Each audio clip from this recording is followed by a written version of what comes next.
Осмонбеков Кубанычбек мигранттар квотасы менен Россия Федерациясы мигранттар мекенине келейин десе шарттар жок дейт. Шарттар эмбай үй шарты эле бар болчу, а так жумуш шарты бизде толтура. Жумушчу күчү жетишпей атат. Жумушсуз күчү жетишпегендиктен Индия, Пакистан, Кытай, Өзбекстан, Тажикстандан келип иштеп аткандар бар мына. Азыр ошондо дагы жетишпейт да, жетишпей турат. Болгон эле силерде неме проблема бар болчу?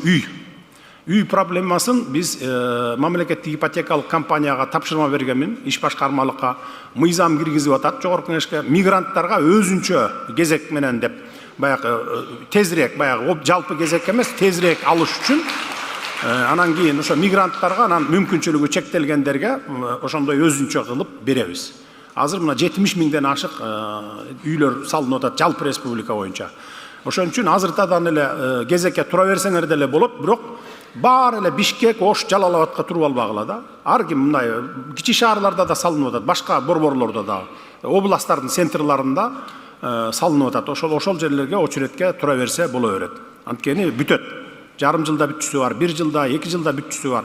Ошол жерлерге кезекке турсаңыздар болот, областтардын борборлоруна. Кусегенов Саадатбек, Түлкиевич, Бишкек шаары. МИКтин үйлөрү мамлекеттик эмнеге кымбат берилип жатат дейт, жерлер бекер алынып атат, кагаздары жасалып и так далее дейт.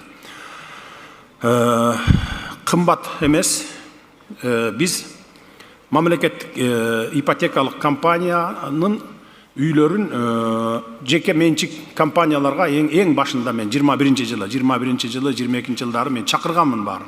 Жеке менчик компанияларды, жана курулуш компанияларын чогултуп туруп, келгиле, салып бергиле, $600 700-гө чейин көтөрүп берейин, салып бергиле дегенде бардыгы мындай күлүп шылдыңдагансып кеткен, салбай койгон. Жок, биз бул суммага сала албайбыз, 1000-ге чейин салабыз деп. Квадрат метрин под ключ деп коет. Анан айлабыз кеткенде анан биз мамлекеттик компания Кыргызстрой сервис деп ачып, анан кийин дагы бир эки фирма салып беребиз деп, ошолорго квадрат метрин бүгүнкү күндө Карабалтадан биягы Кеминге чейин Чүй долина менен Бишкекти $700 квадрат метрин под ключ салып туруп мамлекеттик ипотекалык компанияга берет.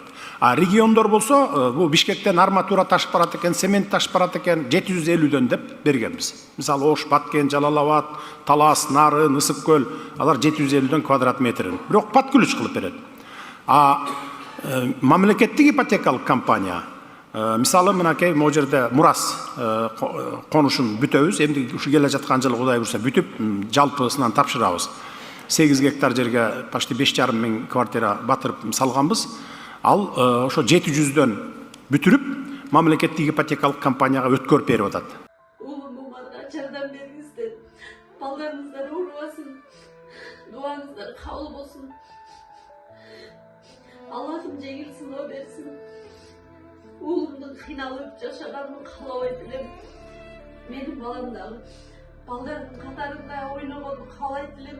Алладан сурап, эч үмүтүм үзүлбөйт. Балам басып кетет деп ишенемин. Умар катуу оору менен күрөшүп жаткан кичинекей жигит. Ал кымбат дарылануу жана айыгууга мүмкүнчүлүк алуу үчүн сиздин жардамыңызга муктаж болуп турган учуру. Сиз берген ар бир сом Умарды дени сак жана бактылуу жашоого жакындатат. Сооп иш кылуу менен бирге Умарга ооруну жеңүүгө жардам бериңиз. Ар бир берген сомуңуз үчүн Аллах ыраазы болсун. Мамлекеттик ипотекалык компания 950-дөн квадрат метрин 950-дөн берип атабы? 950 ажар. 950-дөн 25 жылга берип атабыз. Алдын ала төлөмү жок.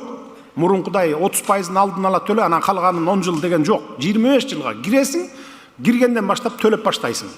Эмне үчүн $250 үстүнө кошуп атат ГИК? Бул бирөөнүн чөнтөгүнө түшүп аткан жок. Мамлекеттик компаниянын чөнтөгүнө түшүп атат. Анткени 25 жылда инфляция деген болот да. Жейт да. Ошон үчүн ошол $250 азыр кошулган акча ошол инфляцияны хотя бы жапсын деген сөз. Бул эми мамлекеттик программа, элге жасалган программа да. Анан анча-мынча мамлекеттик компания кошуш керек да, кошуш керек. Ошон үчүн мамлекеттик компания бүгүнкү күндө уставной капиталын эле биз $1 миллиард чыгардык мына. 87 миллиард сомго. Мурда 10 миллион сом болчу. $100 миң беле 10 миллион сом болчу. 20-жылы, 21-жылы. Анан азыр мына $1 миллиард чыкты уставной капиталы. Эми кел аткан жылы дагы мамлекеттен жардам беребиз. дагы бир 1 миллиардтын тегерегинде уставной капитал болот. Ошондо 2 миллиардка жетет булардын уставной капиталы барып бир аз убакыттан кийин.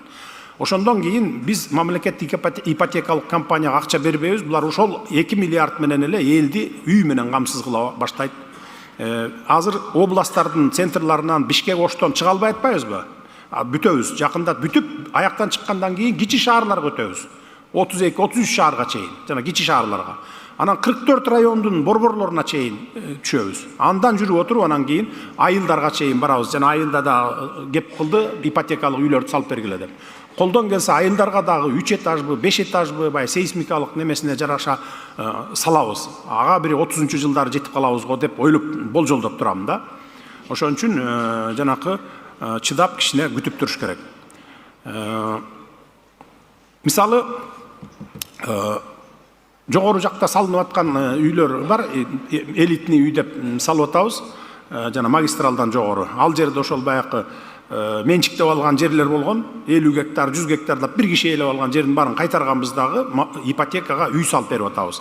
1 квадрат метрин 1400дөн а жерден алат. Эми күчү жеткендер алат. Мамлекеттик кызматта иштегендерби, мигранттарбы же башкалары 1400дөн алат. Ал жер эми престижный район деп айтылат. Анан элитный үй деп баякы биз эми немесин материалдарын жакшы кылып салып атабыз. Анткени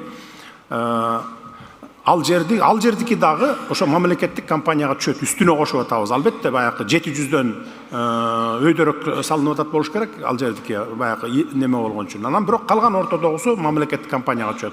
Ошол эле жерде жеке менчиктер салып атат, мисалы. Жеке менчиктер $2000 берип атат. ИТО ал деген жана ПСО деп коет го, под ПСО деп тиги өзүңдү ичин жасалгалап аласың. $2000.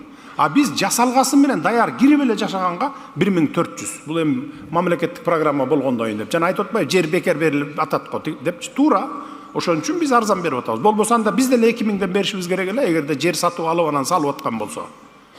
Жер мамлекеттики, ошон үчүн элге кичине арзан болсун деп атабыз. Эми силерге мен толук информация, маалыматыңар болсун деп айтып атам да муну.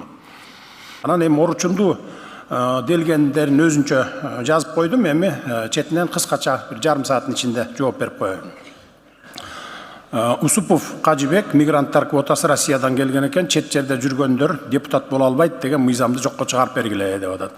Муну эми депутаттарга тапшырма берели, сураналы да, эми тапшырма бере албайбыз го, бирок сураналы.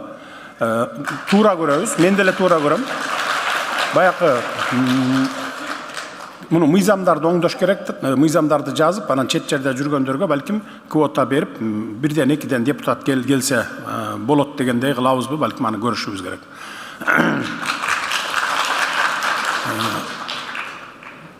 Турдиева Бакыткан Жанышына Базар Коргон районунда 2022-жылы жер мунапысы менен салынган үйлөр бузулуп жатат деп атасыңар.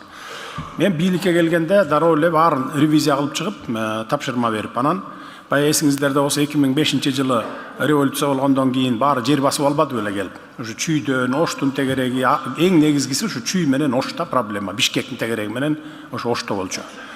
Анан ошол 2005-жылы жер басып алып салып алган үйлөргө биз мунапыс кылып бергенбиз. Бирок бош жаткан жерлерге салбагыла, тийбегиле дегенбиз. Тилекке каршы биздин өзүбүздүн бийликтегилерди аралашып, бая гектарчык деп коет экен, 50 гектар, 100 гектар жерлерди ушундай мафия кылып туруп, мына кече күнү чүйдүн зам губернатору камалды, билесиңер, кабарыңар бар болсо керек. Андан берки акимдер, зам акимдер, ошо жер менен аралашкандардын бардыгы камакта азыр. Алар ошол бош жаткан жерлерди да ошол шылтоо менен 2005-жылы эле салып алгам деп айтасың деп фундамент куйдуруп, стенасын, үйүн төбөсүн жаап ийгендер бар да мына. Акча алганда, акча алып туруп ошо тиги алдаган, мындайча айтканда алдамчылык кылышкан, алардын баары камакта азыр тергөө иштери жүрүп жатат. Бул боюнча комиссия түзүлгөн, баш прокурордун замы, орун басары, башчысы, администрациядан, акимчиликтерден, облустардан турган комиссиялар түзүлүп, азыр иш алып барып атат. Бүтүп алып келет, анан жыйынтык чыгарабыз. Бош жаткан жерлерде антип мурда эле салып алгам деп фундамент куя коюп, стена кыла коюп, крышасын жаба койгон токтотуңуздар. 100дөгөн, 50 гектар, 100дөгөн, 200дөгөн гектар жерлерди, айдоо жерлерди ошентип үй салып ала коебуз деп атат да. Мен дайыма айтып жүрөм, азыр мындай капталга эмес, бийиктикке кетели деп. Элибиз өсүп баратат жыл сайын, жерибиз тарып баратат. Анан тамак аш деген керек да барыбызга мисалы. Өзүбүз камсыз кыла албайбыз буудай менен мисалы. Биз 9 тамактын түрү болсо тамак аштын азыр 6 менен өзүбүз камсыздап калдык. 9-ону тең өзүбүз камсыздасак гана эле, бирок ошого жете албайбыз да. Жер барган сайын, эми жер кеңейбейт да. Жер наоборот тарыйт эл өскөн сайын. Мына кошуна Өзбекстанды алалы, жылына 1 миллион бала төрөлөт аларда. Bizde bir 150'nin tegereği olsa alarda 1 milyon törölü odatmak. Oşon üçün жерди сактайлы. Наоборот, элдер өзүңөр ошол жер басып алып салып аткандарды токтоткула. Ай токтот эми деп. Анан түшүнөм мен, туура эле түшүнүп атам. Анткени илгертен бери ошол жер бөлүп берген эмес, үй салганга бала чак өсүп атат дегендей. Эми чыдап турсаңыздар, мына ГИК аркылуу бардыгын салып атпайбызбы? Жетебиз, айылдарга чейин жетебиз. Az дагы сөзүмдү айтам ылдый жакта ошо ГИКтин маселесине келгенде. Так. Турдалиев Анарбек Апышевич Актала район дейт. Нарын Баятов жолун көзөмөлгө алып берсеңиз дейт. Салынып атат, бүтөт ал. Баятов Коштоо жолу бузулуп кетти дейт. Темир жол курулуп жатат. Жолубуздун баарын талкалап атат дейт тиги машиналар деп. Эми чыдап койгула. Көп болсо бир 4 жыл, 5 жыл чыдасаңар, эмне ал жүк ташыган машиналардын асман менен жүрүш керекпи? Ал талкаланган жолдун баарын кайра асфальттап коебуз. Зато бул темир жол түбөлүккө Кыргызстанга керек ай. Түбөлүк биз ушу транзиттик өлкөгө айланып, ал жерден кумтөрдөй эле пайда берет. Бир 500 миллион тегерегинде таза киреше ар бери өткөн поезддардан жүктөн эле алсак болот. Андан башка ошол жолдун жээгинде жашаган айылдар, райондор өнүгөт. Эми ошол бир айылдын жолу бузулуп атат, чаңдап атабыз, анан минтип атабыз дебей эми кичине чыдап тургула да. Бул түбөлүктүк иш да, бул түбөлүктүк иш. Ошон үчүн чыдап койгула кичине.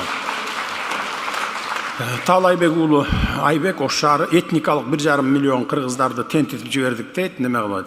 Бул боюнча тентитип жиберген жокпуз. Эми илгертен бери эле мурда, баягы илгеркиден бери жашап аткандар бар. Кытайда 200 миң кыргызыбыз бар, Өзбекстанда, Тажикстанда, Афганистанда дегендей, Түркияда дегендей.